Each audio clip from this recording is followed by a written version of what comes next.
నేను ఎక్కడి నుంచి పోటీ చేస్తానో నాకే క్లారిటీ లేదని ఎంపీ రఘురామకృష్ణంరాజు స్పష్టం చేశారు. నరసాపురం పార్లమెంట్ నుండి పోటీ చేయాలని కోరుకుంటున్నానని, కూటమి నిర్ణయంతో అక్కడి నుండి పోటీ చేస్తానన్నారు.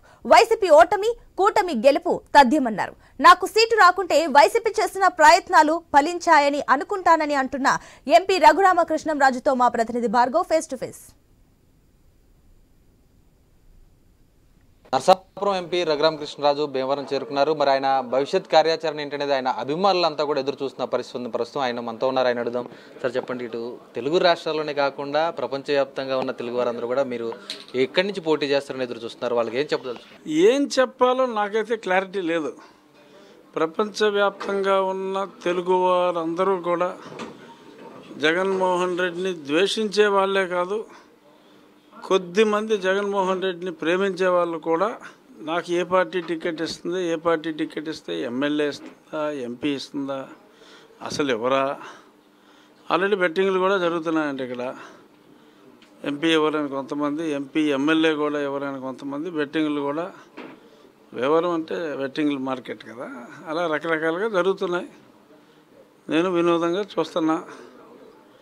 నా వరకు అయితే ఇంకా ఈ కూటమిలో ఉన్న పార్టీలు అన్యాయం చేయవేమో అని నేను అనుకుంటున్నా.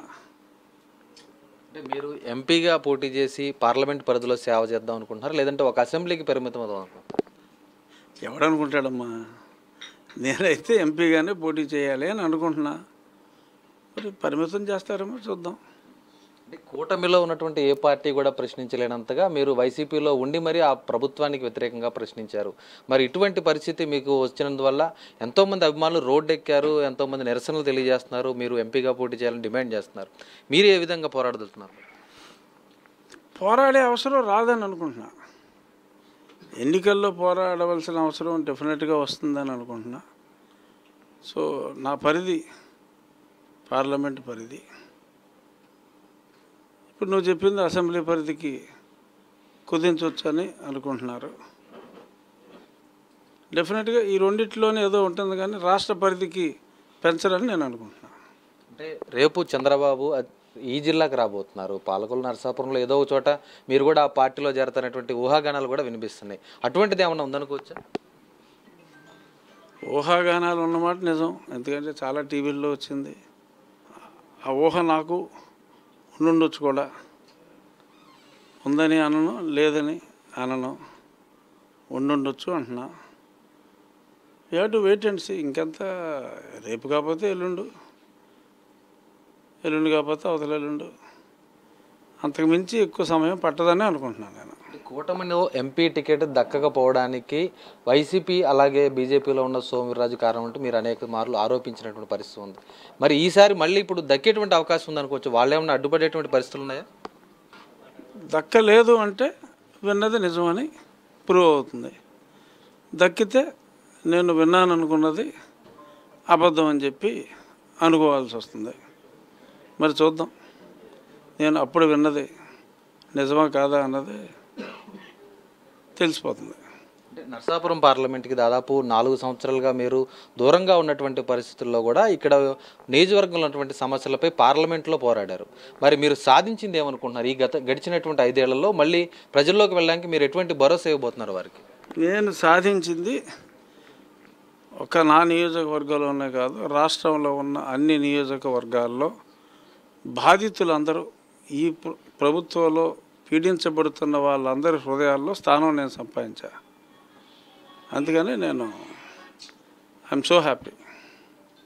రాబోయే ఎన్నికల్లో మళ్ళీ మీరు నరసాపురం నుంచి కనుక పోటీ చేస్తే నరసాపురం నియోజకవర్గానికి ఎటువంటి అభివృద్ధి చేయబోతున్నారు? మళ్ళీ ఆలు లేదు, చూలు లేదు, సవలింగంలాగా ఇప్పుడు ఎందుకే బాబు, వాళ్ళు అనౌన్స్ చేయని బోలు చెప్తాను.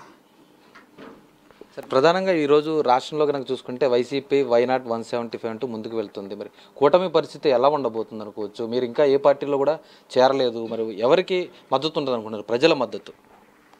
ప్రజల మద్దతు ఎట్టి పరిస్థితుల్లోనూ జగన్మోహన్ రెడ్డికి ఉండకూడదు అన్నదే నా 4.5 సంవత్సరాలుగా నా పోరాటం.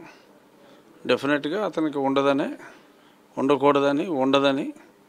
నా విశ్వాసం. సర్వేలు అయితే 100% కూటమికి అనుకూలంగా ఉన్నాయి. డెఫినెట్గా చంద్రబాబు నాయుడు గారు ముఖ్యమంత్రిగా ప్రమాణ స్వీకారం రేపు జూన్ 4 తర్వాత ఆయనకి నచ్చిన ముహూర్తంలో చేస్తారు. అంటే జగన్కి సంబంధించినటువంటి కేసులకు సంబంధించి మీరు కూడా సుప్రీంకోర్టులో వేశారు, మరి దాని మొన్న ఫలితం వస్తుంది కూడా మీరు ఆశించారు, సానుకూలంగా వస్తుంది అనుకుంటున్నారు అనుకోవచ్చు. నాకు సానుకూలంగానే వచ్చింది. He shall attend the court అని కూడా చెప్పడం జరిగింది. సో అంచేత అది నా వరకు చాలా సక్సెస్ఫుల్ కోర్ట్ కేసు. అది డెఫినెట్గా ఈ కేసే అతనికి చుట్టుకుంటుంది.